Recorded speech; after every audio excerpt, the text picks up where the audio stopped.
Milwaukee entered the All-Star break winning 9 of 12, but now will face 8 teams in playoff contention, starting at the top tonight in Toronto. All about Malcolm Brogdon. That's the big story right now, that he is returning, but he's only going to play in spurts tonight. So count on Nico Mirotic to be in the starting lineup again for the Bucks as they look to close this series out against the Boston Celtics. They've had a lot of success as of late against this Celtics team, and they're well aware of the opportunity and the situation that faces them, now 1 win away from the Eastern Conference Finals. Nothing's guaranteed as you move forward, so a lot of their work is done in spring training. They had 19 wins during spring training, and a lot of guys got acclimated. Some guys trying to make a roster, some trying to make their major league debuts as they move forward. But a lot of times you wonder, what do these guys that have been around take away from spring training? A lot of it is mechanism. Ryan Braun's changed up his swing. He said Rodgers did not play a part in the firing of Mike McCarthy. That was a decision that him and Brian Gutekunst made. But now they look forward to hiring a new head coach, but Rodgers will also not take part in that. When Brewers starter Gio Gonzalez went out with an ankle injury, it was up to the Brewers rookies. 22-year-old Freddie Peralta pitching for the first time in the postseason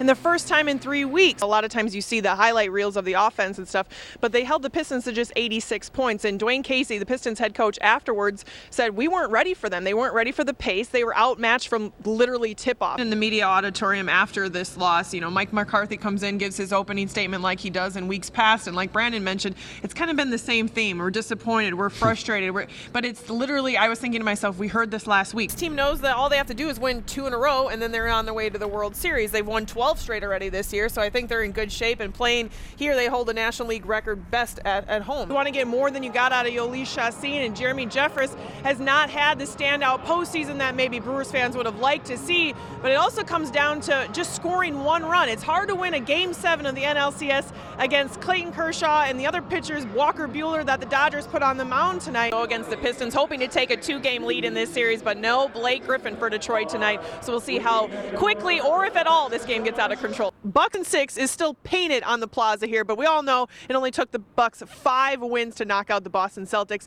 and now they'll turn their attention to either Toronto or Philly. And there was lots of celebration in the locker room, high fives. Giannis Antetokounmpo changed the magic number from 9 to 8, but all this excitement has to be tempered. This is outside of Fiserv Forum, Tim, a missing poster after Paul Pierce, of course, declared the series was over after Game 1 between the Bucks and the Celtics. Take special note that you're supposed to contact Bango at 1-414 Bucks and 5. Dodgers hold a 3-2 series lead for this one. It's a big night in Milwaukee, especially for sports between the Brewers and the Bucks, and we have all your team coverage. Let's start tonight inside Miller Park, and that's where Brandon Cruz is standing by.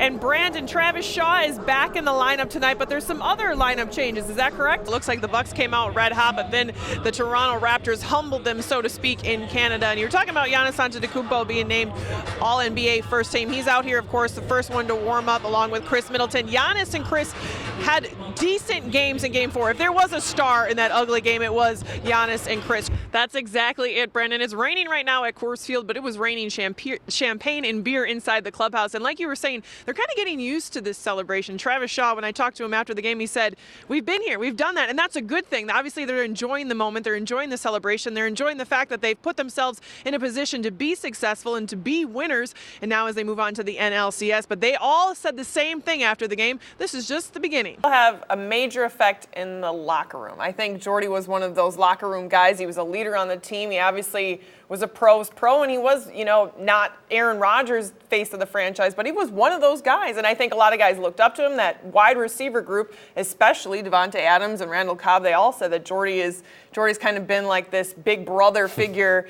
It seemed like a really long bye week, first of all. It seemed like a huge break for you guys. Obviously not the outcome you would have liked last night, but if you could pinpoint one thing or one struggle that you took away from last night's game, what would you say? So the 13th Packer of the Lombardi era to go into the Pro Football Hall of Fame, and all of the inductees said it was special to witness a Lombardi era Packer go into the Hall of Fame because they are few and far between now, but a special weekend for Jerry Kramer, a special weekend for his family, and a long time coming. It used to be kind of the theme of the season that in the locker room especially, that they said they're one play away, or we didn't play well enough in this quarter. So it's like they're there and they've lost so many close games, and that was kind of an echoing theme in the locker room, and especially for the defense. Some of the defensive guys that we talked to said it's nothing extraordinary that the Bears did. We just didn't execute as a defensive unit. Coming in, I think there's more within the team. Ryan Braun moving to first base, playing different positions. I mean, I think he realizes he has to do what he's told, basically, to stay, to be a valuable part of this team, because they brought in heavy hitters. So I think that's the exciting part, not only who they bring in yet,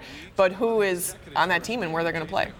Will be decided by the play of the Bucks and Miami as they continue to make a playoff push. But regardless of what happens on the court tonight, there's a chance these two teams will see each other in the playoffs. But that's not the concern just yet. He's expected to play tonight, only in spurts though, so not a lot of minutes for him. He'll be on a minute restriction. But the Bucks are going to face a very desperate Boston Celtics team, because it's win or go home for Boston. And Yelich becomes just the 6th Major League Baseball player to have 4 home runs in the first 4 games of the season. He can set a new MLB record with 5 home runs in 5 games tomorrow against the Cincinnati Reds. At Miller Park, Kaitlin Sharkey, Fox 6 Sports.